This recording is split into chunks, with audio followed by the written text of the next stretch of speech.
થોડા વર્ષો પહેલાં ગાંધીનગરમાંથી એક નાનકડી છોકરી, બહુ જ રૂપાળી હતી નાનકડી છોકરી, એનું અપહરણ થયું.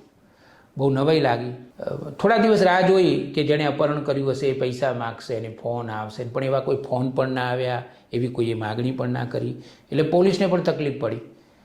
પછી વધારે ચોકસાઈથી પોલીસે તપાસ કરી ત્યારે એક છોકરો પકડાયો. એ છોકરાની ઉંમર હતી 15-16 વર્ષની. એ આ છોકરીને ઉપાડી ગયો હતો, નાનકડી છોકરીને ઉપાડી ગયો હતો. હવે જે ઉપાડી ગયો હતો એનું કારણ હું તમને કહીશ ને તો તમે ચોંકી જશો. એ છોકરીને કેમ ઉપાડી ગયો હતો? હવે એ જે સ્કૂલ વર્ધી વાન હતી એ એના કાકાની કે મામાની હતી અને એમાં એ કંડક્ટર તરીકે, આસિસ્ટન્ટ તરીકે મદદ કરતો હતો. આ જે સ્કૂલની વાન છે એ છોકરાઓને રોજ સવારે લેવા જાય, એટલે છોકરાઓને બેસાડવા, એમનું દફતર લઈ લેવું, દફતર યોગ્ય જગ્યાએ મૂકવું, એમ એ છોકરો મદદ કરતો હતો. હવે એમાં આ જે નાનકડી છોકરીનું એણે અપહરણ કર્યું હતું ને, એની મમ્મી એ છોકરીને રોજ મૂકવા આવતી હતી અને એની મમ્મી બહુ જ રૂપાળી હતી.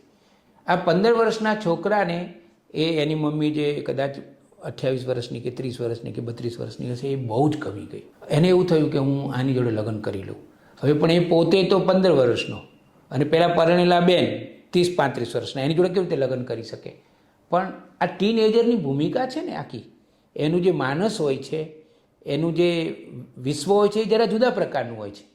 પછી એણે એક વિચાર એવો કર્યો કે જો હું એની મમ્મી જોડે તો લગ્ન નહીં કરી શકું, પણ આ જે છોકરી છે ને એ પણ એની મમ્મી જેવી જ દેખાય છે, તો એ મોટી થઈને એની મમ્મી જેવી જ થવાની.